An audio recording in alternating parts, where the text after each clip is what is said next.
The structure of the Galactic Federation. Hello, thank you for being here with me once more. I hope you are very well today. I am Marie.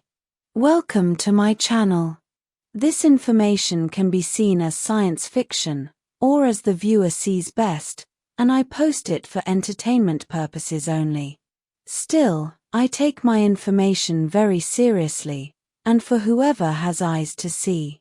I am writing this on the morning of June 25, 2025. This subject is vital to understanding what is wrong with the part of the Galactic Federation that has been overseeing Earth and everything related to it. It is also vital to understand why we cannot intervene directly on Earth further than a certain point. This is the expanded structure of the Galactic Federation, as I have researched and found out by talking to several high-ranking people in the know, and also using my own experience as the Taygetan Queen. The Galactic Federation is not one single centralized entity, rather, it is a conglomerate of big and small cooperative councils, most of them spread far apart. The entire Galactic Federation works with the same so-called step council system, also called holistic society, observed in most advanced civilizations.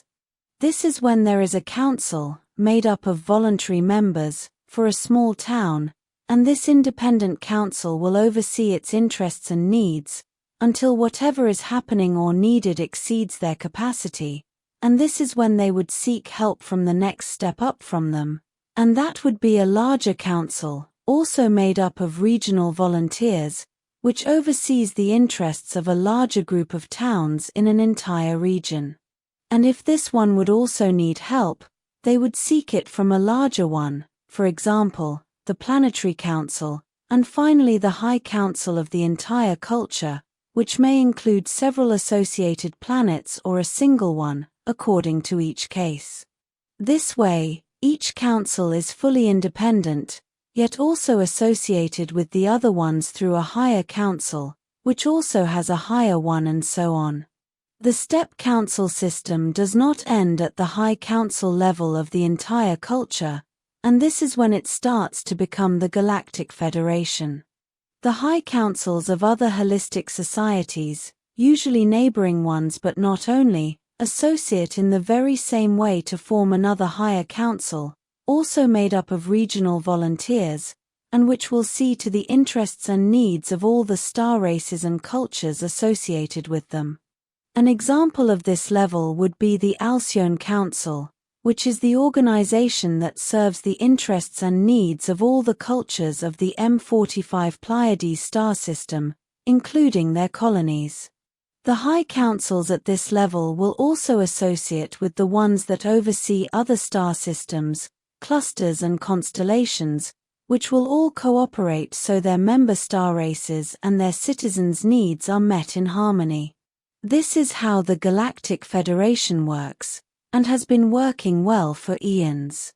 There hardly are any conflicts among their members, as conflicts mostly surface because of a lack of resources, or a perceived lack of them at least, but for fully interstellar societies and cultures, resources are readily abundant as they no longer need to mine their home planets, resorting to fetch their raw materials from countless asteroids and other non-life supporting cosmic objects.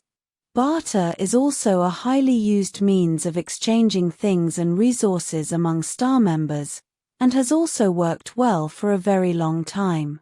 The problem arises when the very people who are the citizens of such a federation become the objects of greed, and become the resource themselves.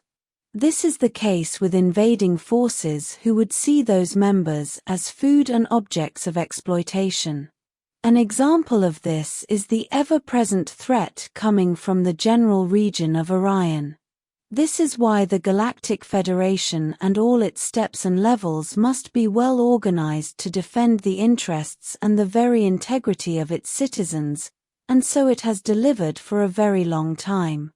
Constellations, their names, and the animals that they are associated with are not an Earth-human concept, It was imported from the greater stellar community into Earth's culture, through various mechanisms like starseed concept seeding, and by the larger collective unconscious, but also directly by the intervention of visitors with starships. The idea of associating a group of stars with animals may look primitive to the untrained eye, but it is a pictorial attempt to have common grounds of reference for very different star races, which may have communication difficulties and issues. The problem here, and the reason I am mentioning this, is that even though the idea of constellations is nearly identical to how it is interpreted in Earth's old and modern astronomy is nearly identical to the one observed by countless star races, some important differences do exist. For most star races, more so those who are Galactic Federation members, a constellation is a political structure, and not only a clump or group of stars that appear to be close together. You must have in mind that the point of view of the night sky as seen from Earth is unique from the point of view of that planet, and so would be at least most of the animals constellations are associated with. This means that from the point of view of other faraway star races and their planets, the night sky would logically look very different. Another problem is that although from Earth several stars may appear to the naked eye to be close together, when seen from another angle in space, those stars in reality may be very far apart, and it also occurs that stars that in the firmament as seen from Earth appear to be far apart, may actually be close neighbors. This means that the concept of a constellation will differ between how they are understood from Earth, and the point of view of fully interstellar societies. As for the latter, a constellation is the group of stars with their cultures, which are associated with a high council that oversees its needs, and not because of a simple visual star association. This means that the exact stars and animals the constellations are associated with may not always coincide between how they are seen from Earth and off-planet. An example of this is Taurus and the Pleiades. From Earth, the M45 Pleiades star cluster is not a constellation as it is only part of Taurus, yet for interstellar societies, Pleiades is in itself a constellation, but based on the political arrangement around it, and not because of any physical location within a larger constellation as it is understood on Earth. In short, for people on Earth, a constellation is a group of physical stars which are visually close together and which are associated with an animal or object, but for interstellar cultures and societies, a constellation is more of a political term, although some physical star location element is still present in the mix. Moving on, I will use the term High Council of an entire constellation for descriptive purposes here because it is usually the case, although not always, as I just explained. I am using the word constellation from the point of view and meaning as it is seen from the point of view of interstellar cultures. At this level, each High Council of a constellation can and does associate with the High Council of another constellation. Yet at this very high level, the interaction between both parties has become extremely limited, mostly because they do not need anything from each other. This means that a very long time, perhaps even thousands of years may pass before any communication occurs between them. At least communication between most is sparse and uninterested, as self-reliance has eliminated the need for an even higher level of High Council. This means that there is no such thing as the Higher Council of the Galactic Federation, which oversees several constellations, much less an entire galaxy, even though it holds that very word in its name. A galaxy, such as the Milky Way, is an extremely large star cluster, so big it is simply unmanageable and unthinkable, to the point that there can never be a single organization that oversees its interests as they would be overwhelmingly complex. A constellation-level High Council is complicated enough, and therefore is also rarely used, but this depends on the size and number of its member star races. This means that the Step Council Holistic Society system stops at the constellation level, simply because the interaction between constellations is rare, scarce, and unnecessary. Having said all this, let's now focus on Earth and its circumstances. The members of any grouping of cooperating star races, which call themselves members of the Galactic Federation, have important things in common. First, they are all fully interstellar, which means that they move from star to star, mingling and negotiating with their inhabitants, and as the result of this, and second, they are then aware of their status as members of a group of cooperating star races with a high council in common which oversees their needs. Not every planet in this galactic quadrant is aware of the very existence of such a thing as a galactic federation, and therefore, they are not members of it. And there are other star races who, while being fully interstellar, and mostly because of cultural reasons, chose not to have anything to do with other star races, or as little as possible, even to their detriment, and therefore do not have any representative or member present in any council which would correspond to their location.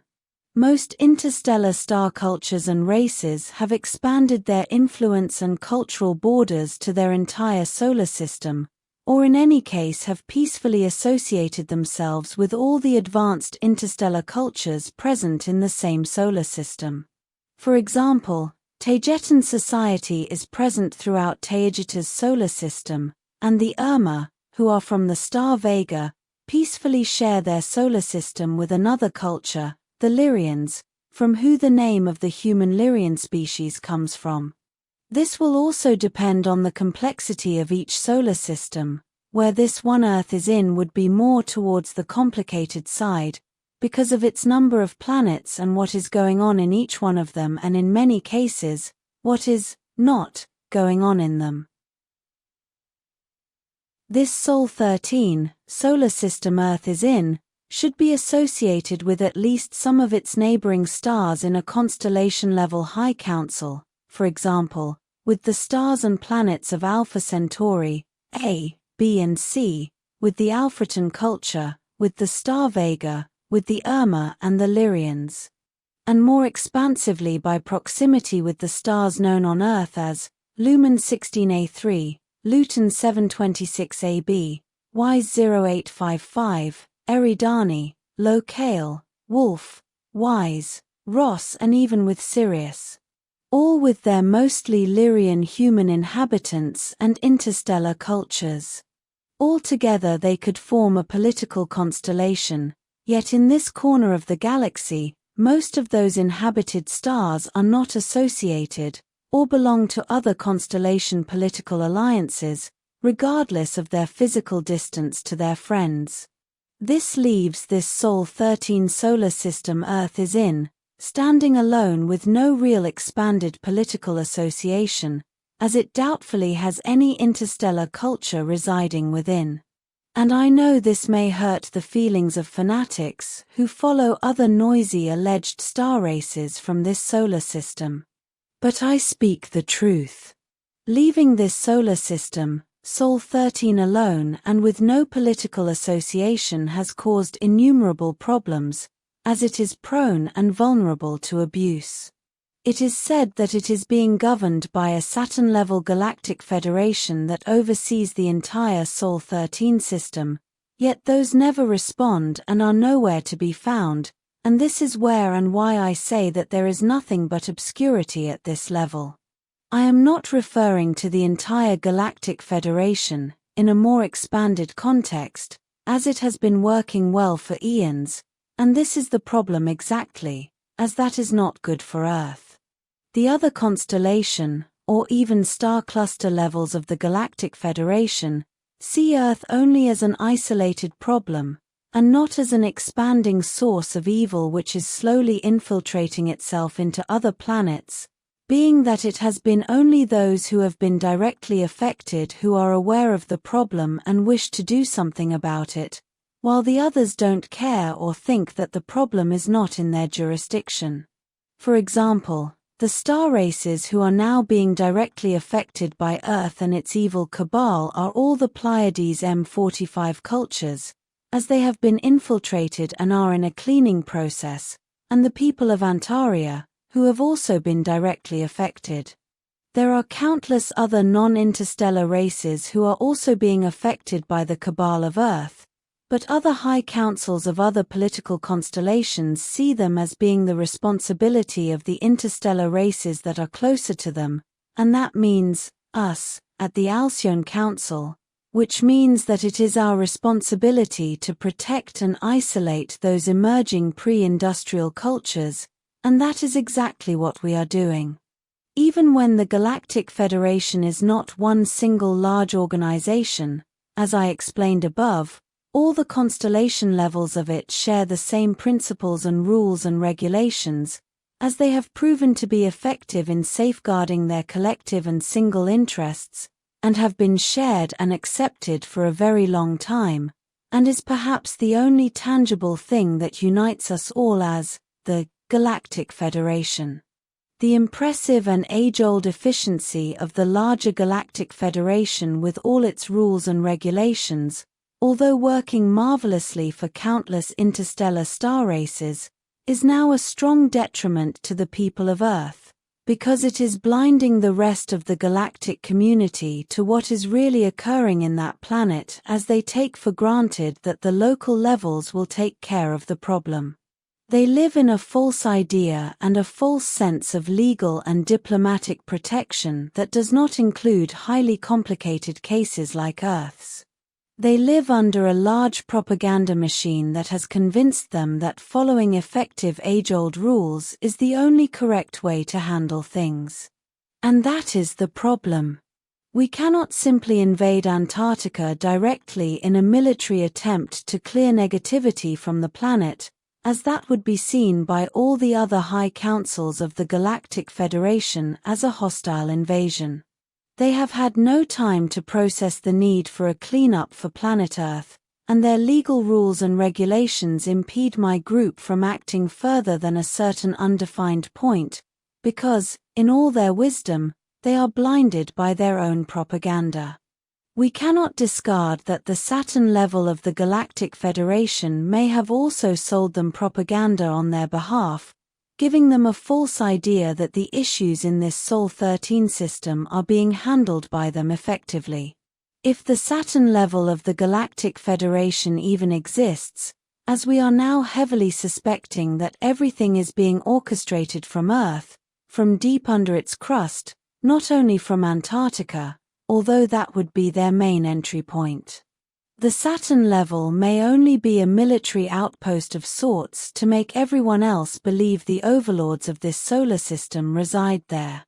Take for example, the Andromedan Vieira, which was said to be the Galactic Federation headquarters for Earth, yet after we have gone in, we now know that it was more of a decoy, so the same thing may also apply to Saturn, but honestly, we do not know yet. We cannot simply send a starship or even a probe to Saturn because they are immediately taken out by several arrays of super-powerful energy weapons, which are at a planet-destroying level. Death Star level for those of you who like Star Wars, which is more of a documentary and less science fiction, I warn you. Everything that has to do with Saturn sounds more like a decoy to me, and less of a real location for headquarters of any kind, and we've seen that before during the Tiamat Wars, where one side placed a decoy like that on that planet to achieve an ambush, and ultimately caused its destruction. We cannot go into Earth with an overwhelming force because we would be removed from here by other Galactic Federation members, mostly those who have fallen into the Federation propaganda machine, and who like to follow rules and regulations, by. As the Galactic Federation does not exist as a single organization, but rather as a conglomerate of many, it does not have any fleet of starships of its own. Its laws, rules and regulations and their enforcement depend on the military might of its members. This also means that whenever someone says that the Galactic Federation's ultimate headquarters reside on this or that other planet, some even say on Earth, I take that statement with utmost skepticism, because of how the Galactic Federation itself is structured, as I have described in this video. A lot of explaining and a lot of spreading awareness of the situation to all the members, high councils, and constellation levels is necessary to be able to proceed on Earth directly, or they will simply send their vast military forces to remove us from here, as they are not aware of the details of why Federation rules and regulations may not always apply to Earth. Those other levels of the Galactic Federation will only see that we are invading a planet with a non-interstellar society, and would come to take us out and ask questions later. And this also goes for other star races who are directly here, and do not necessarily have anything to do with constellation-level high councils, as those too are under the influence of the age-old Federation propaganda that imposes its rules and regulations upon everyone, members or not. And yes, we are hard at work spreading awareness, but it takes time, and even more so, taking into account all the time slips and temporal perception differences between countless cultures. And worsening the problem, the people of Earth need immediate action, not a council meeting to assess the situation taking place sometime in the next millennia.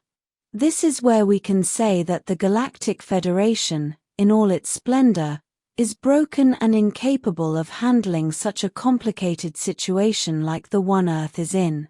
My group will continue to work for the interests and the protection of the people of Earth, to the limit of our legal and physical possibilities. It is our duty as Galactic Federation members. I hope this video will help you understand better the entire complicated situation the Earth is in, and why my group can only act within the legal frame of the Galactic Federation's rules and regulations. There is no one single overseeing institution to give our case to. We must handle the situation as best as we can, and with the resources available. No one will come to our rescue, and that goes for the people of Earth, and for us as well, up here doing whatever we can, and with whatever we can, we are together in this as it affects all of our cultures, citizens, and people. Someone has been posing as a Galactic Federation solar system-wide authority, and we strongly believe they are hiding underground on Earth, not on Saturn or anywhere else, and playing all Federation members for fools. This group is negative, as judged from its actions, and is not invincible, as we have proven by taking over Earth's airspace and space. We must all handle this bad situation locally, us from up here doing whatever we can, restoring harmony in this sector, and you down there as the real cavalry who is facing evil head-on every day. You are not alone, dear people of Earth. We are here with you, providing air support whenever possible and as much as possible. And we do act directly on the ground as well. After the incidents in the Andromedan Vieira, all operations on Earth have been resumed, although they never really stopped. This will be all for today. As always, thank you for watching my video, and for liking, sharing, and subscribing for more. It helps this channel grow a lot. And I hope to see you here next time. With much love and appreciation, your friend, Queen Marie, 1st of Taygeta.